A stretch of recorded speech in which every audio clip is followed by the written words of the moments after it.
Hola a todos, hoy es miércoles, 29 de octubre de 2025, y nuestro querido amigo, nuestro hermano, Matthew Ho, está aquí con nosotros.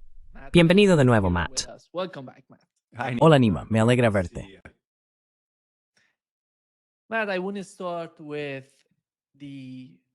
Matt, quiero empezar contigo. Hablabas de ello antes de que saliéramos en directo. Zohran Mamdani. ¿Qué hay en su argumento, en su visión o perspectiva, que resuena con la gente, y qué falta en las políticas del Partido Demócrata? El Partido Demócrata ha decidido no apoyarlo más adelante. Ahora mismo lo están apoyando, dicen que es su candidato. Entonces, ¿qué diferencia hay en su argumento? Porque eso podría ayudar al partido a reflexionar sobre las próximas elecciones presidenciales, por ejemplo.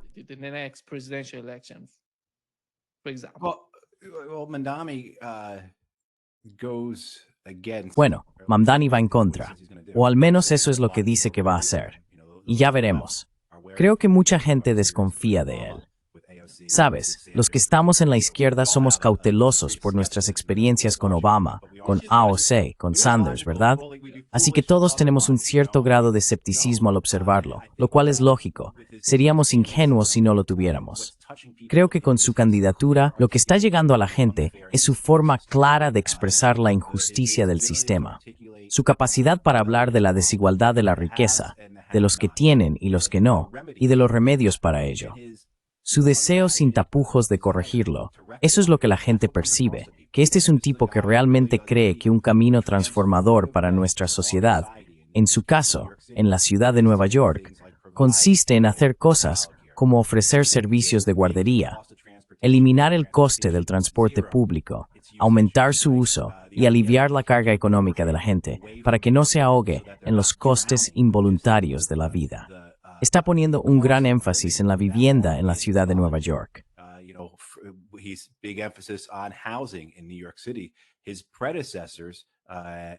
Sus predecesores, Eric Adams, Michael Bloomberg, todos permitieron que los alquileres subieran en Nueva York. De Blasio, creo, consiguió congelarlos un par de veces. Pero ya sabes, sin duda su alcalde más bueno. Como lo describirían los medios corporativos de Estados Unidos, el alcalde de Nueva York más exitoso, dirían, es Michael Bloomberg. No hablan de su relación con las empresas, de su relación con los propietarios. Y así, Mamdani se está alineando fundamentalmente con la clase trabajadora y la clase media. Esto es algo en lo que creo que Mamdani es inteligente, en cómo articula y explica sus políticas.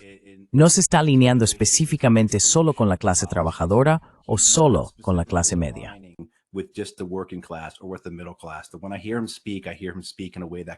Cuando le oigo hablar, le oigo hacerlo de una manera que mezcla ambas cosas.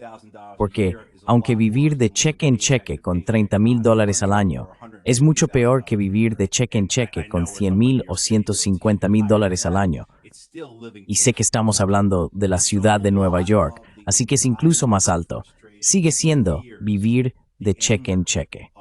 Así que muchas de las ansiedades, frustraciones, miedos y enfados de la clase trabajadora se reproducen en la clase media. Ahora bien, por supuesto, hay diferencias. Pero cuando se observan los problemas fundamentales, son los costes generales que las familias estadounidenses deben afrontar simplemente para vivir, para llegar a sus trabajos, para mantener a sus hijos. Cosas que podríamos abordar en conjunto, cosas que podríamos proporcionar colectivamente.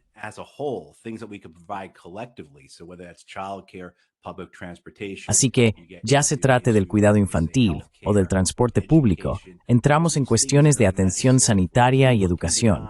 Todas esas cosas que son necesarias para nosotros. Nadie puede negar que la gente tiene que ir a trabajar. Nadie puede negar que si quieres trabajar, necesitas a alguien que cuide de tus hijos. Nadie puede negar que los costes de la atención sanitaria en Estados Unidos son ruinosos. Son exorbitantes. Son el producto de un sistema sanitario fracasado, inmoral y criminal que tiene unos pocos ganadores y muchísimos perdedores. Y así, viendo todo eso y la forma en que se presenta Mamdani, su carácter, su aspecto, su inteligencia, su sentido del humor, es capaz de mostrarse como un outsider, igual que lo hizo Obama, igual que lo hizo Donald Trump. Y quizá después de ellos, todos deberíamos simplemente callarnos y no decir nada.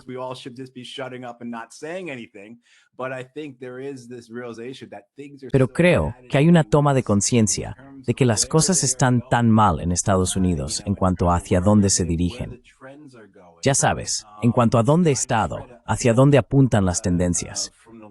Acabo de leer un libro de finales de los años 90 de Michael Parenti, que es un autor de izquierdas, y nunca había leído ese libro suyo en particular. Las cosas de las que habla en ese libro, especialmente la desigualdad de riqueza, hace 25 o 30 años, cuando lo escribió, sus argumentos parecen ingenuos ahora. Quiero decir, las cosas han empeorado muchísimo.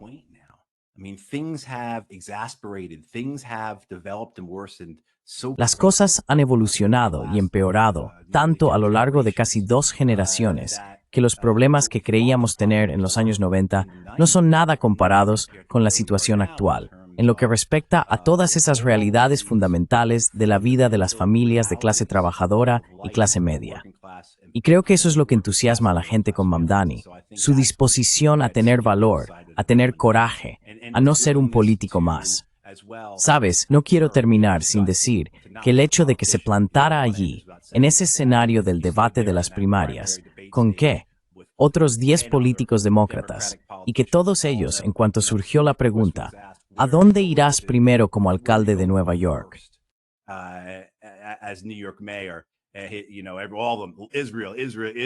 Ya sabes, todos ellos, Israel, Israel, Israel. Y Mamdani dice, no me voy a ninguna parte. Soy el alcalde de Nueva York, no el alcalde de Tel Aviv, o lo que fuera que comentó. Y la gente conectó con eso, la gente lo entendió, y les gustó que tuviera el valor de decirlo. Así que creo que, si toma su apoyo a la clase trabajadora y media, su forma de expresar los problemas que enfrentan, sus soluciones para ello, junto con su valentía. Cuando le preguntaron, ¿cree que Israel tiene derecho a existir? Él respondió, no tiene derecho a existir como un estado de apartheid. Quiero decir, exactamente. Exactamente. ¿Quién discute eso? ¿Quién lo expresa mejor que él?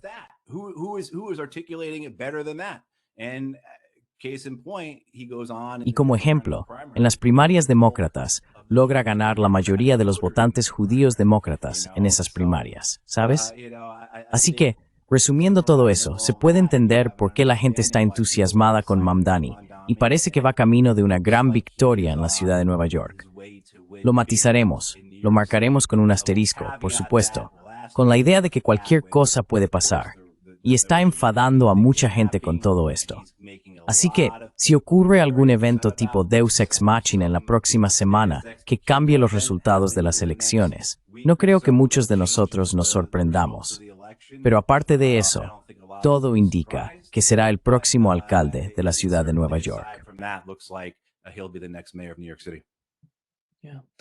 Since you've mentioned Barack Obama, Matt, Sí, ya que has mencionado a Barack Obama, Matt ha estado en el Reino Unido en los últimos 2 o 3 meses, 3 veces, y está hablando, Matt, de esta nueva forma de periodismo con restricciones regulatorias del gobierno. Me preguntaba hasta qué punto ha avanzado desde entonces, ya sabes. Desde que era profesor de Derecho Constitucional, sí. Exactamente. Era increíble en aquellos tiempos. Lo recuerdo hablando. Y al mirar a Barack Obama hoy, me parece que todo el concepto de los neoconservadores convirtiéndose en neoliberales, ¿sabes? Esto es lo que dijo Matt. Quiero saber tu opinión al respecto, porque está relacionado con lo que tú y yo estamos haciendo aquí.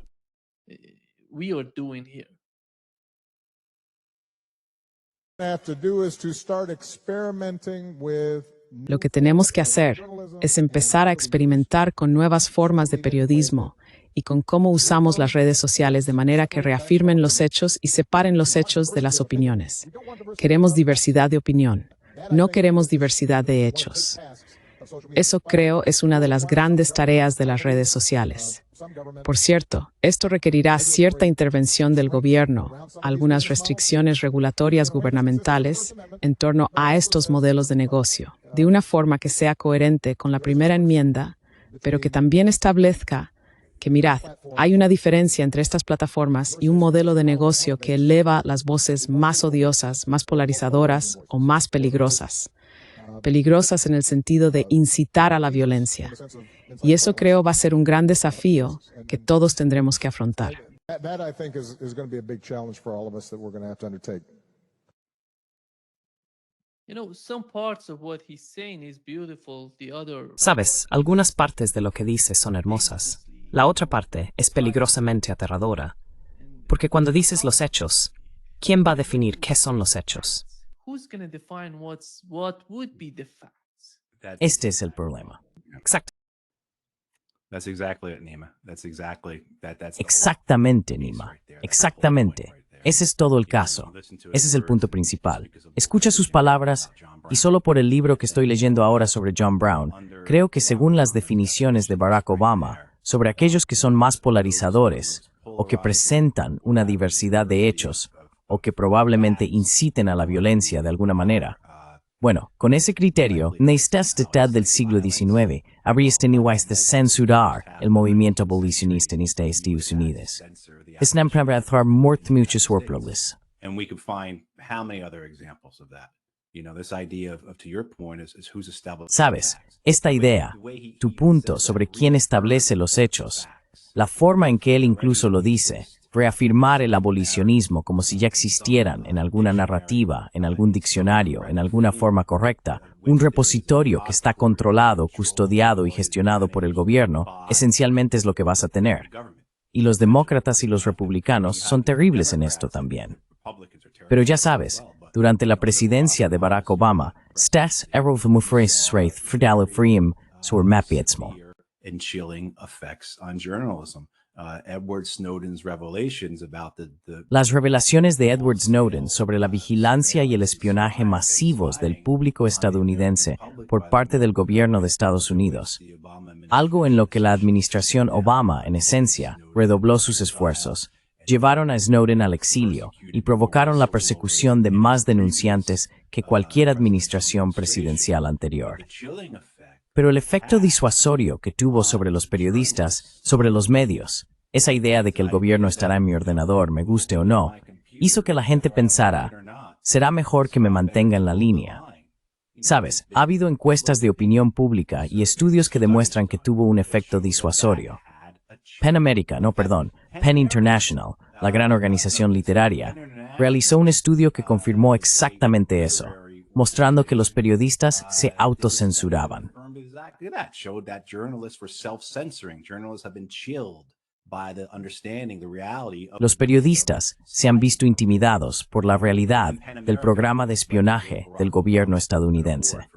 Y luego PEN America, por supuesto, fue y le dio a Barack Obama un premio por su apoyo a la primera enmienda, justo cuando PEN International acababa de publicar ese estudio. Quiero decir, la realidad es que, independientemente de cómo las personas en las instituciones afirmen su compromiso con la primera enmienda, con la libertad de expresión, con una prensa libre, van a desecharlo, van a abandonarlo, si creen que de algún modo pueden tener más éxito, que pueden beneficiarse de abandonar esos principios. Así que la idea de que los periódicos o los medios tradicionales vayan a luchar contra algo así simplemente no es cierta. Ya lo hemos visto. Sin duda lo vimos en el caso de Julian Assange. Solo cuando su consejo de administración se siente amenazado, hacen algo. It's only when their board of directors feel threatened that they will do something. Now they will do things like walk out of the Pentagon. Ahora hacen cosas como salir del Pentágono, los grandes medios de comunicación tradicionales, en un espectáculo, en una especie de teatro. Lo cual, ya sabes, es otro tema del que podríamos hablar, sobre lo estúpido que fue el Pentágono de Hexeth por montar esa tontería con los medios cuando ya tenían un cuerpo de prensa leal en el Pentágono. Quiero decir, una vez cada mucho tiempo podían hacer algo que al Pentágono no le gustara, pero todos los demás días iban a presentar sus informes exactamente como el Pentágono quería. Pero bueno, volviendo a lo que decías sobre Obama, sí, esto es increíblemente peligroso, porque lo es. Y este es el peligro de la IA. Y ya lo estamos viendo. Cuando escribes algo y se lo pides a tu bot o plataforma de IA favorita, la información que te da encaja dentro de los límites establecidos por los desarrolladores. All fits within the guardrails of the developers. And so as we see who these developers are, as these AI, Y así, al ver quiénes son estos desarrolladores, a medida que estas plataformas de IA se vuelven más consolidadas, más autoritativas, se vuelve más importante preguntar, ¿quiénes son las personas que le dicen a la IA que es correcto? ¿Quiénes son las personas que le dicen a la IA cuáles son los hechos? ¿Qué opiniones son demasiado polarizadoras? Así que, Barack Obama, creo que intentaba ser futurista o tener una visión de futuro.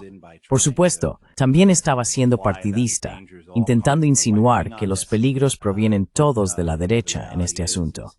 Pero la realidad es que si analizamos lo que dijo, hay un peligro muy real y ominoso en la idea de un control gubernamental u oligárquico de los medios, algo que siempre ha existido, pero que solo empeorará. that's always existed, but will only get worse. In 6 hours, Donald Trump gonna meet with. En 6 horas, Donald Trump se va a reunir con Xi Jinping, si no me equivoco, en Corea del Sur, y es optimista respecto a la reunión. Teniendo en cuenta lo que dijo Pete Hegseth sobre la amenaza que pasa de China a Japón, no sé cómo pueden hacerlo, porque hay que preparar el ambiente antes de la reunión. Hay que crear algo, ya sabes, que resuene con tu homólogo. No veo que la administración Trump esté creando ese ambiente. Esto es lo que dijo Pete Hegseth, Matt. By the Trump administration. Here is what Pete Hegseth said, Matt.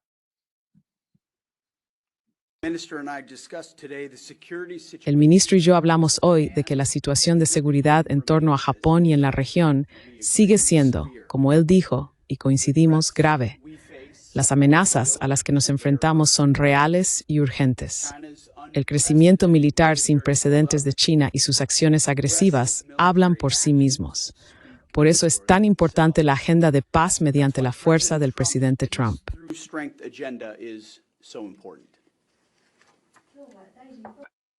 Yeah. Sí.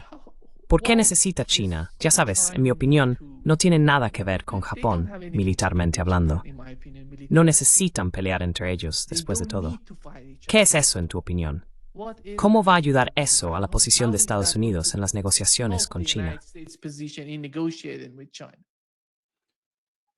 I mean, there's been the long historical Quiero decir, ha existido una larga hostilidad histórica, animosidad y conflicto entre Japón y China. Y ahora, con la nueva primera ministra conservadora, Sanae Takahashi, que es revisionista de la Segunda Guerra Mundial, ¿verdad? Visita los santuarios dedicados a los criminales de guerra japoneses. Quiere que se reescriban los libros de historia de Japón para que parezca que Japón fue la víctima de la Segunda Guerra Mundial, no el agresor. Y desde luego, en términos más tangibles, ha dicho que va a duplicar el gasto militar de Japón. Ya sabes, Japón acaba de adquirir misiles Tomahawk para sus barcos.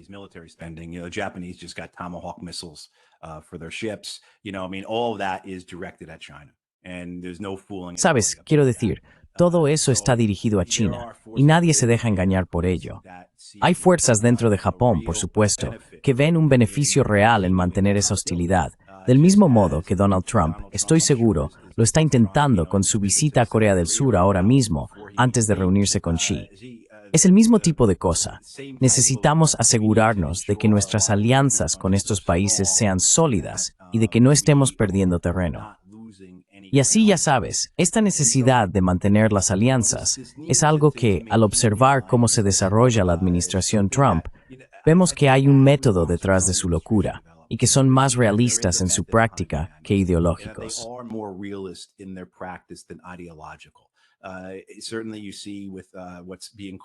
Por supuesto, se ve con lo que se llama la doctrina Monroe en América Latina, ¿verdad?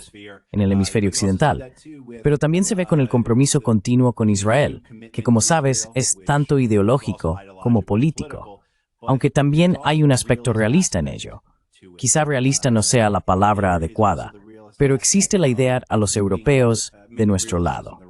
Así que asegurarse de que los estados vasallos de Europa sigan siendo nuestros estados vasallos. Si eso significa que tenemos que alinearnos con ellos en cuestiones como Ucrania, entonces eso es lo que haremos. Y a cambio, obtendremos su apoyo en asuntos como Irán. like Iran. So I think what the realization is. Así que creo que la conclusión es que vivimos en un mundo multipolar. Y por eso digo que hay una visión más realista, en mi opinión, en los planes de Trump o en la política exterior de su administración de lo que mucha gente reconoce. Creo que muchos de nosotros la vemos de forma fragmentada o la consideramos ideológica o la interpretamos como un intento vano y glorioso de ganar el Premio Nobel de la Paz, o basada en animosidades personales. Voy a imponer aranceles a Brasil porque ese tipo Lula es un idiota. Encarceló a mi amigo Bolsonaro, ¿verdad? Quiero decir, eso está ahí, sí que está. Pero también hay, de nuevo, creo yo, un plan más amplio, una estrategia, por así decirlo.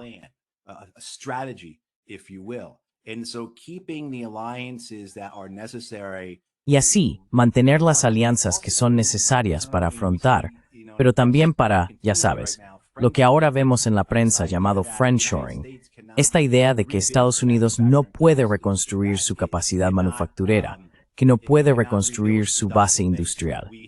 Como si tuviéramos que seguir siendo un país de importadores por toda una serie de razones económicas, financieras y monetarias. Pero podemos tener amigos que mantendrán relaciones mucho mejores con nosotros, y sus instalaciones de producción, sus fábricas, sus exportaciones hacia nosotros, procederán de países cuyas capitales son nuestros vasallos.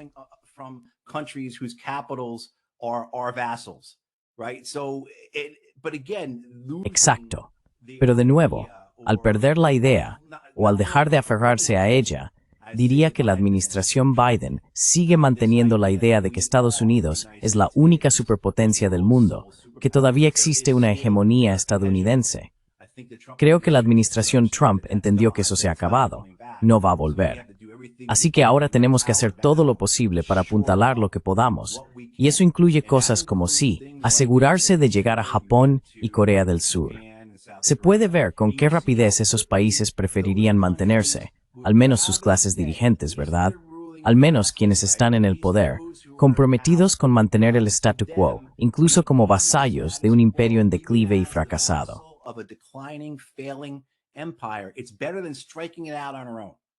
Es mejor que lanzarnos por nuestra cuenta, arriesgarnos con lo desconocido, o como quieras llamarlo. Así que, en Corea del Sur, ni siquiera veo esto con el presidente surcoreano entregándole a Donald Trump. Esto viene después de que la primera ministra de Japón, Takashi, no estoy seguro de si pronuncio bien el nombre, dijera que iba a nominar a Donald Trump para el Premio Nobel de la Paz. No sé si lo viste. Pero en Corea del Sur, hoy o ayer, lo mismo, no sé cómo van los usos horarios. Ya sabes, el presidente surcoreano le entregó a Donald Trump la medalla de honor por sus esfuerzos por la paz, así como una corona dorada.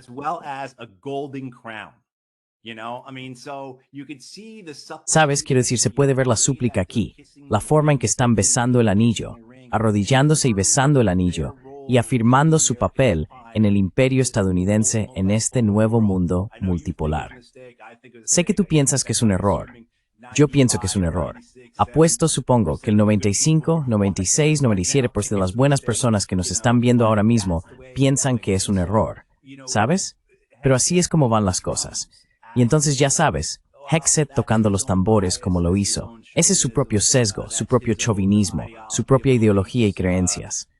Pero eso ayuda tanto a los japoneses, los coreanos, los australianos, como a otros dentro de la ASEAN, ya sabes, en todo el este de Asia, que pueden señalar y decir, sí, China es el verdadero villano en nuestro vecindario, y es más fuerte que todos nosotros.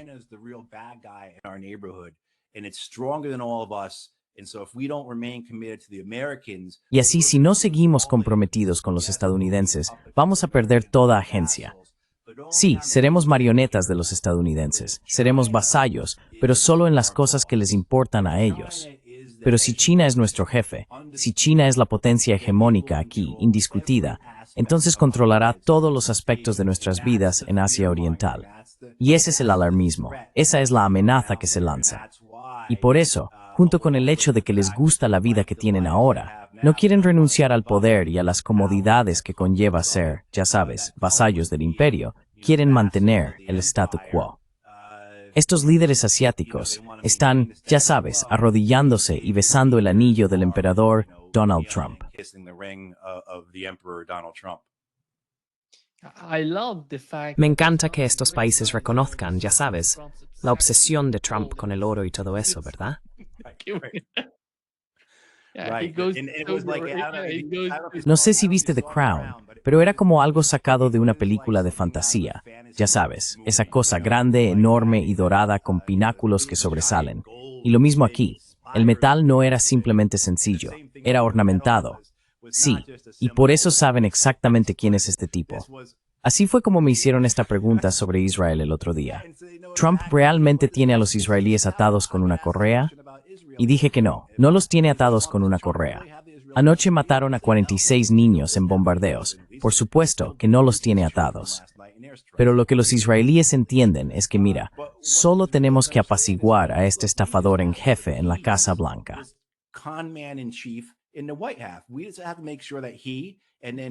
Solo tenemos que asegurarnos de que él, y luego sus lacayos, Jared Kushner y Steve Witkoff, estén contentos. Tenemos que asegurarnos de que obtengan su parte, ¿verdad? Y entonces podremos hacer lo que queramos. No podemos hacer nada demasiado vulgar ni que les resulte demasiado incómodo. Por eso los israelíes estaban tan molestos con los partidos de extrema derecha la semana pasada, o hace 2 semanas, cuando votaron para anexionarse Cisjordania, porque fue demasiado ostentoso, demasiado evidente. ¿Verdad? Necesitamos anexionar Cisjordania poco a poco. Vais a estropearlo si intentáis hacerlo todo de una vez. Eso es básicamente lo que casi toda la clase política israelí dijo a la extrema derecha, con la excepción de un puñado de centristas y de izquierdistas.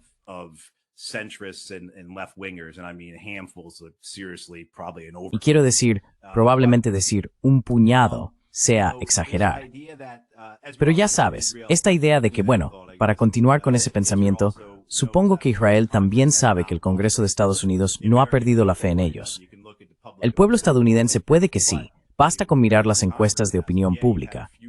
Pero el Congreso estadounidense no. Sí, ha habido algunos miembros demócratas del Congreso que dicen no voy a aceptar financiación de AIPAC en el próximo ciclo. Estupendo, magnífico. No significa nada. En su mayor parte el Congreso sigue apoyando a Israel, y ellos lo saben. Y los medios de comunicación corporativos, desde luego, también siguen con Israel. Así que ya sabes, creo que lo dejaré ahí. I'll just leave it at that. Matt, Trump says that nothing will jeopardize Matt, in Japan. Trump dijo en Japón que nada pondrá en peligro el alto el fuego en Gaza. Pero Israel está atacando Gaza. Como has mencionado, están matando a civiles.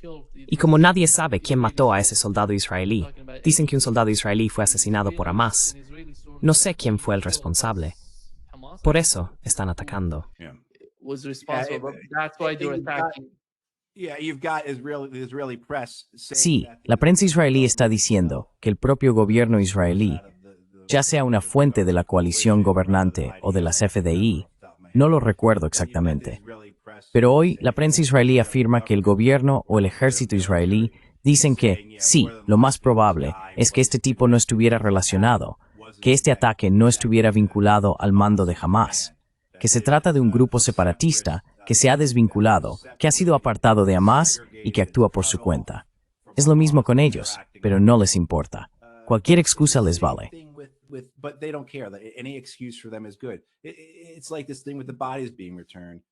Es como este asunto con los cuerpos que están siendo devueltos. ¿Cuántos de esos cuerpos, los 12 cuerpos que quedan, deben ser devueltos o están en zonas bajo el control del ejército israelí a las que los palestinos no pueden acceder, verdad? Quiero decir, es tan farsesco, es tan absurdo que esto sea solo una artimaña, un truco, un plan para permitir que Israel reavive su genocidio cuando quiera. Y todo el mundo lo acepta. Quiero decir, lees estos artículos, ya sea en The Wall Street Journal o en USA Today, y no mencionan el contexto. Simplemente fabrican el argumento para que Israel se le permitió el genocidio cuando le apetezca.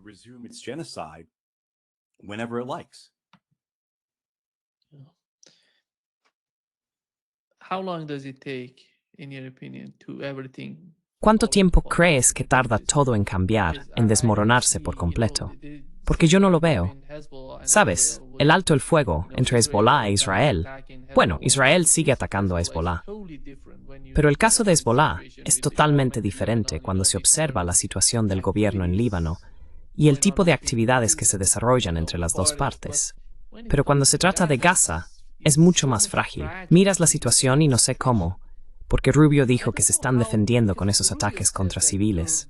Y al plantear ese tipo de argumento, eso no va a ayudar si realmente se quiere mantener el alto el fuego.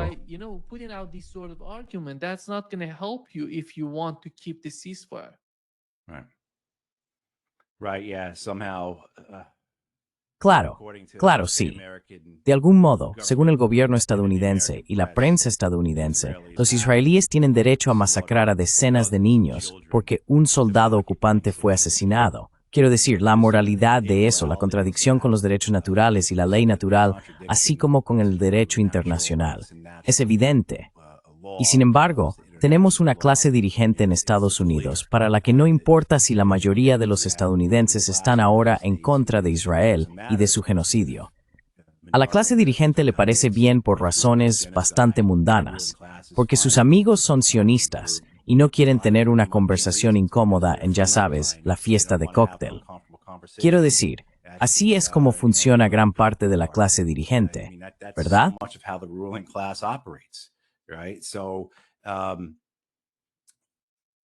Así que sí, qué rápido puede desmoronarse. Creo que eso está incorporado en los mecanismos de este acuerdo. Su vaguedad, la falta de garantías impuestas a Israel, la ausencia de cualquier tipo de mecanismo de aplicación que pueda hacerse cumplir.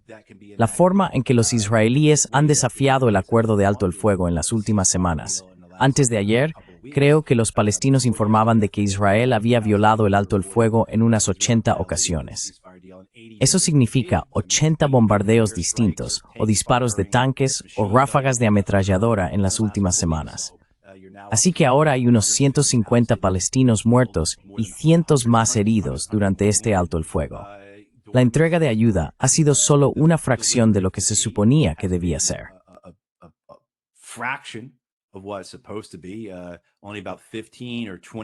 Solo se entrega alrededor del 15 o 20% al día, como se requiere, y no hay ningún tipo de control sobre ello. El ejército israelí sigue ocupando el 55 o 56% de Gaza, y Netanyahu dice que van a tomar más. Ya sabes, todo allí se organizó para que pareciera así, y está resultando exactamente como muchos de nosotros esperábamos. Creo que todo se reduce a los cálculos tanto de los israelíes como de los estadounidenses. Donald Trump no quiere que parezca demasiado mal. Todavía alberga esperanzas de obtener un premio Nobel de la Paz, pero también quiere inversión en Gaza en algún momento. Quiere construir sus complejos turísticos, torres y casinos, Trump o lo que sea, así que no quiere espantar esa posibilidad.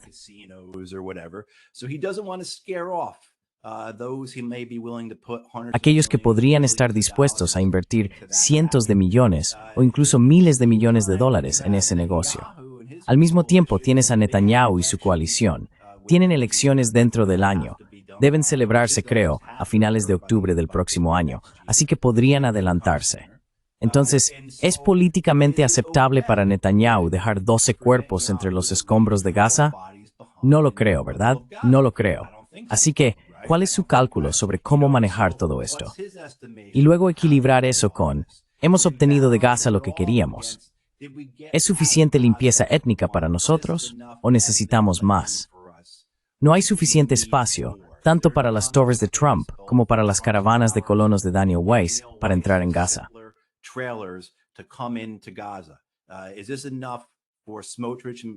¿Es esto suficiente para Smotrich y Ben-Gvir o tenemos que seguir con esto?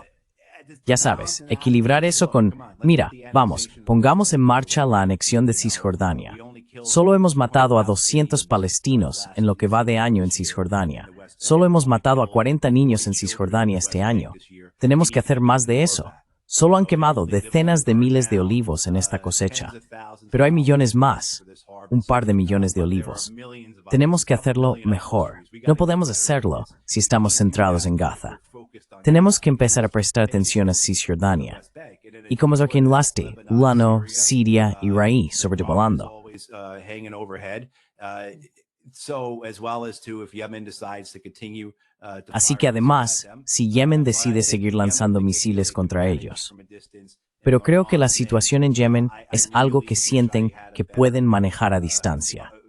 gut Lo de feeling Irán, and, ojalá tuviera una mejor let alone intuición, analysis por no of hablar de un war análisis with sobre Iran. lo que va a pasar But con certainly Irán. with Lebanon, if Pero you desde recall luego, what con the respecto al Americans say about Líbano, Lebanon, si nos it guiamos seems por as lo if que dicen los the estadounidenses, parece que los israelíes buscan reafirmar their su control conquest sobre el sur del of Líbano. southern Han Lebanon. intensificado They've sus stepped up actividades their allí. activities there. Han matado a They've un killed centenar well de over 100 libaneses en el civilians último last año, year, pese al alto mostly fuego. Lebanese civilians. Ha habido Last year, cientos under the miles de ceasefire in violencia allí. Lebanon.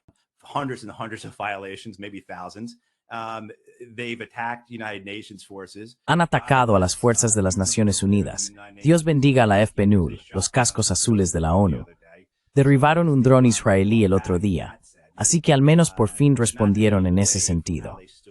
No quiero restar mérito a cómo se enfrentaron a Israel el año pasado, porque realmente lo hicieron, especialmente los irlandeses y algunos otros que estaban allí.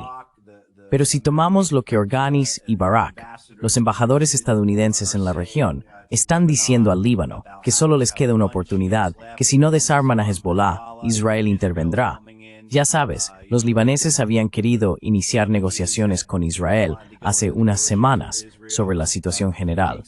Todo esto.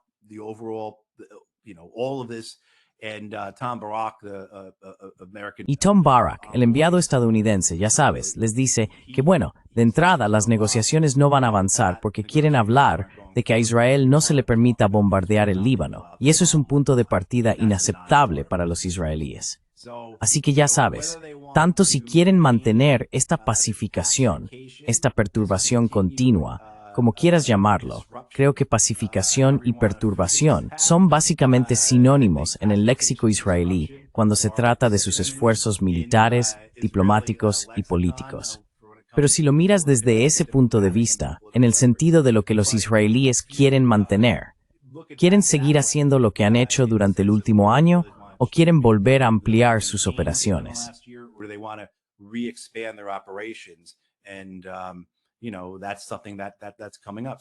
Y ya sabes, eso es algo que se está planteando. Así que hay muchas cosas que son posibles. Ni siquiera hablé de Siria. Hay muchas cosas que los israelíes podrían hacer para, creo yo, primero consolidar o seguir consolidando su primacía en la región tal como la perciben. Y segundo, reforzar las posibilidades de Benjamin Netanyahu de ganar la reelección, de mantenerlo a él y a su gente en el poder. Creo que muchas de esas cosas tienen que empezar a suceder en el próximo mes o dos para asegurarse de que haya suficiente tiempo, suficiente margen para que tenga los efectos políticos en Israel que Netanyahu y los suyos desean.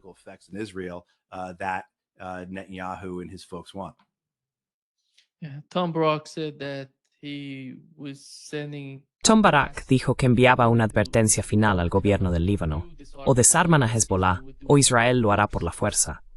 ¿Crees que entiende la complejidad del asunto? Porque desarmar a Hezbollah, eso simplemente no va a suceder. Es un pensamiento ilusorio, en mi opinión. It's somehow wishful thinking, in my opinion. Sí, no sé qué pensar de ese tipo. Dice tantas cosas que no se puede saber si simplemente es un ignorante, como tú dijiste, Nima, o si es consciente de lo que hace pero quiere provocar algo. Algo así como, voy a amenazar a los libaneses, y eso hará que reaccionen. ¿Esa es su absurda lógica detrás de lanzar esas amenazas y advertencias? Habla demasiado, lo cual, para nosotros, no está mal, porque deja entrever un poco de las discusiones internas entre los estadounidenses y lo que piensan sobre la política en Oriente Medio. Pero, ya sabes, es un síntoma de los esfuerzos diplomáticos estadounidenses, no solo de esta administración, sino también de las anteriores.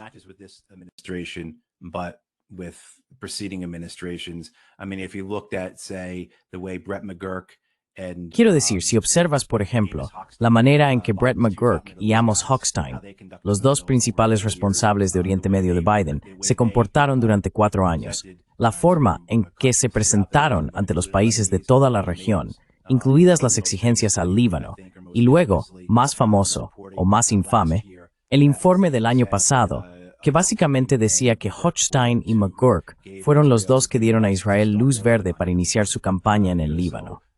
Si recuerdo bien, la cita atribuida a uno de los dos, o parafraseando, era que veían la acción militar israelí en el Líbano como una forma de estabilizar la región. Eso realmente muestra sus propias creencias, sus propios prejuicios, su propia comprensión de cómo debería ser la región, así como su falta de entendimiento del papel que Israel ha desempeñado en la región durante décadas.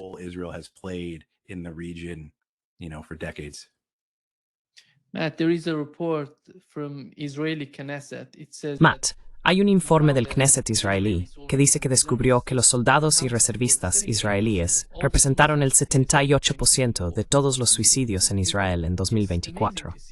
Es increíble verlo. Fue un aumento con respecto, ya sabes, al 17% en 2023. Pasó del 17% al 78%. Sí, es enorme cuando ves la diferencia entre ambos y cómo, no sé cómo Netanyahu logra convencer a la sociedad de lo que está ocurriendo, de lo que está haciendo. En todos los aspectos, no se trata solo de la economía, porque estos soldados, estas personas, llevan más de 2 años combatiendo y van a regresar.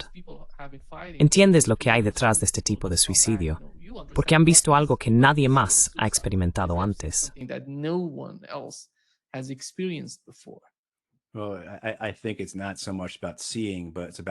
Bueno, creo que no se trata tanto de ver como de actuar, de que son perpetradores, de que hicieron o no hicieron cosas que violaron o transgredieron sus creencias, su moral, su religión, lo que sea. El término se llama lesión moral. Más específicamente, se denomina PITS, estrés traumático inducido por el perpetrador.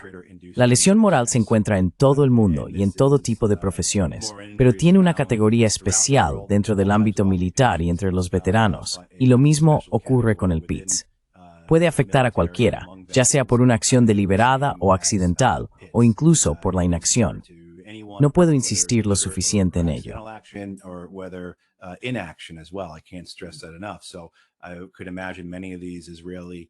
Así que puedo imaginar que muchos de esos soldados israelíes que se han quitado la vida quizá no apretaron el gatillo.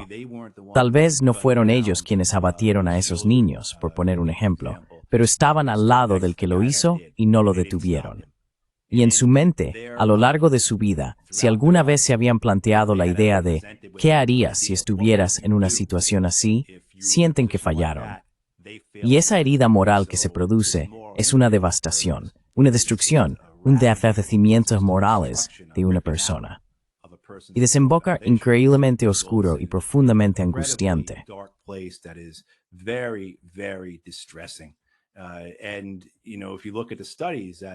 Y sabes, si miras los estudios que el gobierno estadounidense, en particular la Administración de Veteranos, ha publicado, así como las investigaciones realizadas por varios estados y universidades, verás que existe una conexión clara entre los suicidios de veteranos, el combate y muy a menudo la culpa, el arrepentimiento, la vergüenza o esta lesión moral.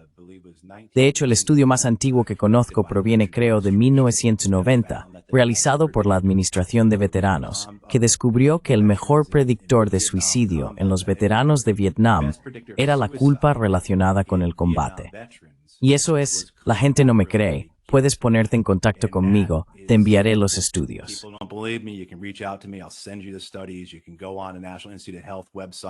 Puedes entrar en la página web de los Institutos Nacionales de Salud y comprobarlo tú mismo. Hay decenas de estudios que muestran esta conexión, no solo con los veteranos estadounidenses, sino con veteranos de todo el mundo. Y no solo, ya sabes, para llegar al punto más amplio de la conexión con la guerra aquí.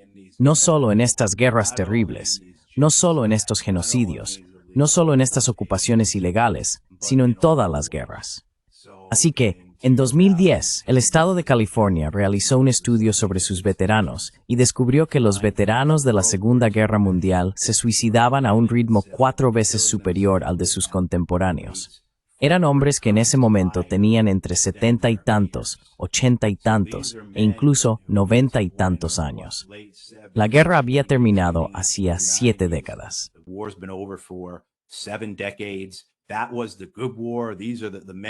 Esa fue la buena guerra.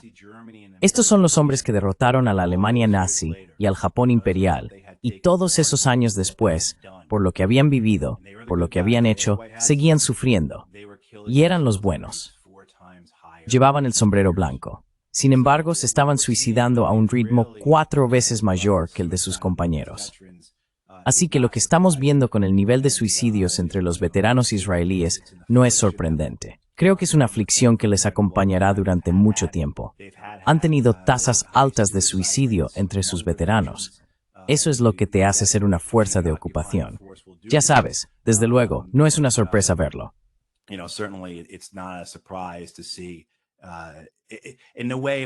la forma en que probablemente se gestionará será la misma en que lo hace el gobierno estadounidense. Encontrarán maneras de hablar del tema. Dejarán de publicar los datos o los presentarán de una forma difícil de descifrar. Y solo un punto más sobre esto, porque me molesta muchísimo. La última vez que la Administración de Veteranos de Estados Unidos presentó datos que realmente se podían examinar y decir, oh mira, aquí están las tasas de los hombres y mujeres que fueron a la guerra en Irak, en comparación con quienes no fueron, o con la población general o sus iguales, fue en 2014. Hasta donde yo sé, el VA hizo eso durante 2 años, proporcionando esa información.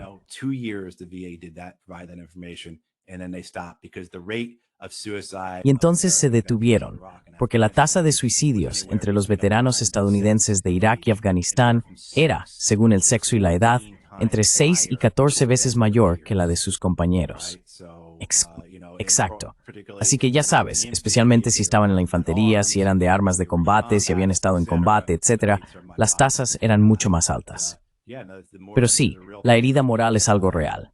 Homero escribió sobre ello. Shakespeare escribió sobre ello.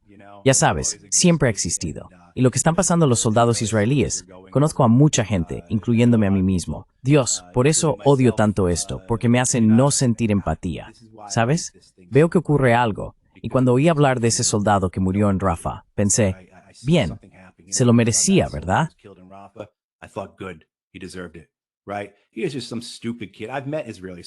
Era solo un chaval estúpido. He conocido a soldados israelíes. Son chicos recién salidos del instituto, la mayoría de ellos. No saben lo que están haciendo. En realidad no quieren estar allí. Quieren estar, ya sabes, viendo porno, jugando a videojuegos, bebiendo cerveza. ¿Sabes a lo que me refiero? Eso es lo que quieren. Pero ese fue mi primer pensamiento. Y lo he tenido muchísimas veces.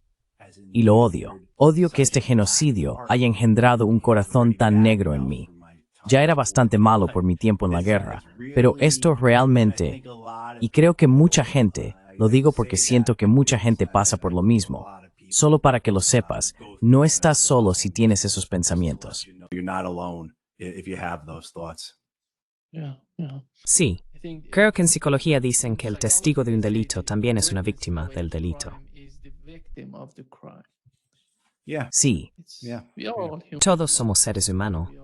Nos influye lo que vemos y lo experimentamos.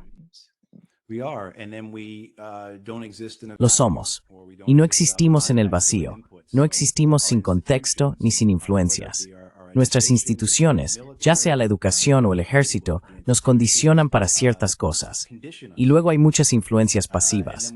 Los medios de comunicación, ya sean las noticias o la industria de entretenimiento, también nos condicionan. Así que desarrollamos una visión de nosotros mismos, una visión de nuestro país, en la que llevamos el sombrero blanco. Creo que eso es lo que les ocurre a muchos estadounidenses cuando van a la guerra en Irak, Afganistán o Vietnam. Se dan cuenta de que no es así. Y entonces te encuentras en un contexto que, de nuevo, es de guerra, por muy moral que creas ser o por muy morales que creas que son tus esfuerzos.